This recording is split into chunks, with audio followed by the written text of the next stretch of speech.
All right. What stage is this? 4. 4? See, we're already forgetting. It's been long. It's been some really long days for the guys, and the heat here in Catavina has been something special this year. It's been really oppressive, and if you put a bunch of guys together for 4 days in a lot of heat, Yeah. stuff starts happening. Stuff starts chafing. Delirium sets in. It's a little bit good. I mean, the guys yesterday, they had a good run, right? So right now stage 4 is going off right now. It's the second half of the marathon stage. Yesterday, the guys got a good run down the coast, down, what is it, the Seven Sisters area? Seven Sisters to Santa Rosa La Hita, and then coming into San Borja Mission over the rocks there. So yesterday was a hairy stage for a marathon stage. Everybody was in Bay of LA. It was a really good night last night. So today is keeping the bikes in one piece, and we're introducing some navigation today. So we've been having fun this morning. Oh yeah, absolutely. So they have, I mean, that you're right. This morning, already the temperatures are coming up. We're already mid-80s here in Catavina. I know it's got to be a little warmer down there in the Bay of LA area. And yeah, exactly what you're saying. We're literally watching on tracking.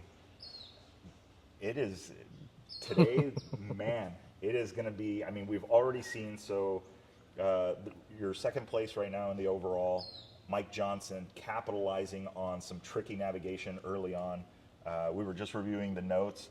I mean, from here, the notes look pretty clear, but it looks like on the ground from what we're seeing in tracking, it's like... So yeah, a big part of the first loop of stage 4 is to introduce some more nav to the racer. So this is more Dakar style navigation where we use cap average, cap calculated, and exit caps. I warned the guys last night in the briefing to be able to understand how they work, and also how to use your rally comp to open a waypoint.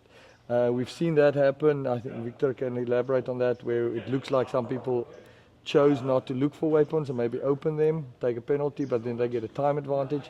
So it becomes a chess game. Yeah, absolutely. Yeah, we can see, well, so we see it in tracking, right? We see, what we end up seeing is we'll see a lot of racers kind of searching, right? You'll get one update where they're headed one direction, the next update they're headed a different direction, or their update will be way off of the line, way off of the course, and then all of a sudden, out of nowhere, it's like they're on the waypoint.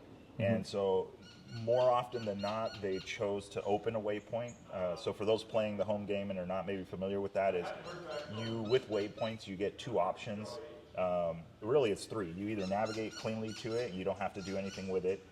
You open it, which means you're going to get an arrow that will show you the way or point directly at it, line of sight to that waypoint, or flat out, you can skip it. There are penalties associated with it. Here at Baja Rally, it's 10 minutes if you open it, it's 20 minutes if you skip it.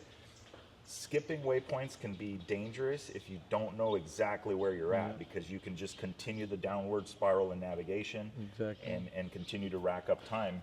I actually last night in the briefing I told them that do not, in this specific section, do not skip a waypoint, because you will then be completely lost. Yeah. And it'll be fun. We're really excited to see what the guys come back with tonight. It's going to be interesting. Already starting. I mean, that was the big news. I mean, that's like the reason why we decided to jump on here. Rally leader Colton Udall, 55-minute lead going into this stage today, stage number 4, and with a couple of navigation mistakes and what we're seeing, at least through the updates, it looks like we might have cut that lead down. Mike Johnson right now, absolutely just putting on a clinic, figured out the way, and I think he knows he's in front. He must, based on the current speed at the last update, he knows he's in front. So really awesome to see it. He's racing to the coast. He knows he has to make time on Colton Udall. There's a rivalry there. Definitely, and there's a lot of history there for the guys that know the rally scene.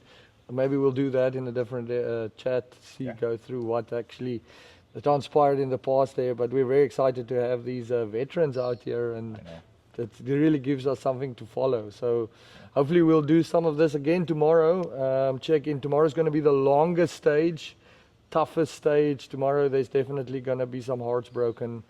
So it's going to be really great to see. Yeah, 55 minutes seems like a long time until you miss a couple waypoints. So, all right, guys. Cool, Stay guys. tuned for more.